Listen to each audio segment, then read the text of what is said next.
So alright guys, in today's video I'm going to be giving you all an update on the Voices of the Void Diorama project. With that said, the project is mostly done. I do plan to get some jacks to plug into the front, that way I can plug my SDR into this and use the built-in antennas. However, the jack in the front also serves a secondary purpose, and that will be to hold a faceplate showing when I first started this up. But if you're wondering about how long I managed to potentially make this LED stay lit for, well, it's gonna probably blow your mind.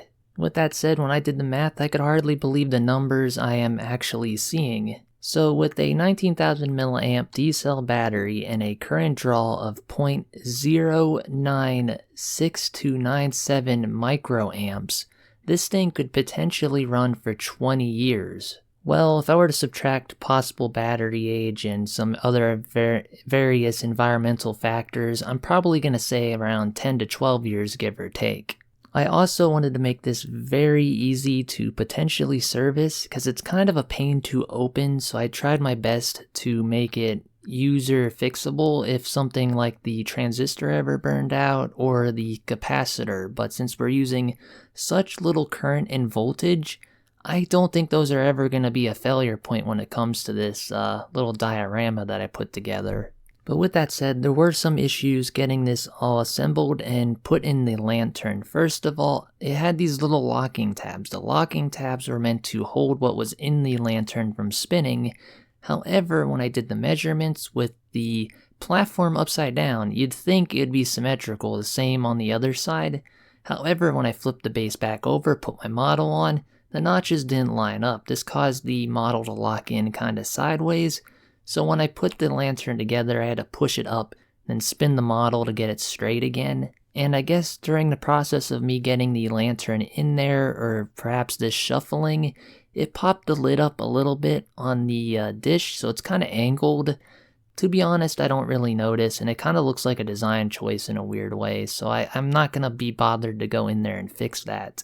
However, a slight problem arose. The antenna wires that I had, basically, I want to say tack welded to the bottom of the build platform here. They came loose, so you can see them in the very front just slightly. But for those of you wondering about the antenna, yes, I did want to turn the actual parabolic dish into an antenna, but I just didn't have the means to electroplate this, and it wouldn't have gave me much in terms of performance gain.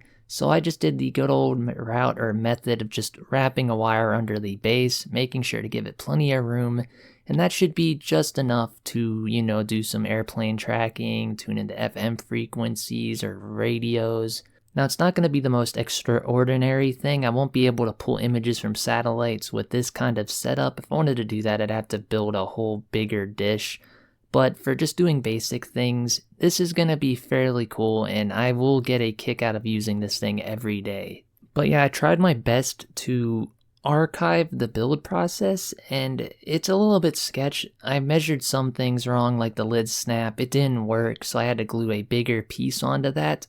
And I think if I had to redo the lid snap for the top section of it, I wouldn't have done that. I would have done screws instead. However, the quick little fix I did seems to be working out pretty good in the end. However, if I do release these models for someone to replicate, perhaps you have the same lantern jar thing, I'll try to maybe fix that so you don't have to go and glue a whole chunk of plastic on it just to keep the lid from falling off. One thing I'm quite curious to test out once I get the jack so I can plug my SDR into this is to see if the oscillator that's powering the light, if it can actually be picked up over the radio. Because that'd be pretty cool, because even if the light were to go out, if I plugged in the SDR, you should still be able to check if there's activity going on here with this circuit, which would be pretty cool. But yeah, if you're wondering how I managed to flip this whole lantern over and put the model in and hold it in place without it falling, there's these little nuts and bolts on the bottom of this 3D print. It held it in place upside down fairly good while I worked my way to getting the screws in to screw everything in place. The only problem with this lantern, I don't recommend you guys to get one of these lanterns. Once you take the bottom off, it has to go on very perfectly or exactly the same way you take it off, because if you don't do that, it doesn't line up very good. As you can see, the front of it isn't exactly aligned and flush. So to fix this, I'd have to flip the whole model upside down again, flip the base, turn it, and then hopefully it would be then flush and aligned, but I'm not going to be doing that. This model was only meant to be flipped pretty much a handful of times, not like repeatedly. But with that said, correct me if I'm wrong about the math. I think, however, I am 100% correct with my estimates here. But yeah, with that said, that's pretty much it for this update on this Lantern Voices of the Void diorama project. I really hope you guys enjoyed the video, and I'm gonna leave it off here now. DTPK signing off. Peace. This isn't quite done, and it's a little overkill for this specific thing, so I may finish this up as a level shifter, unless you plan to modify the Arduino Pro Micro to not need one. It's a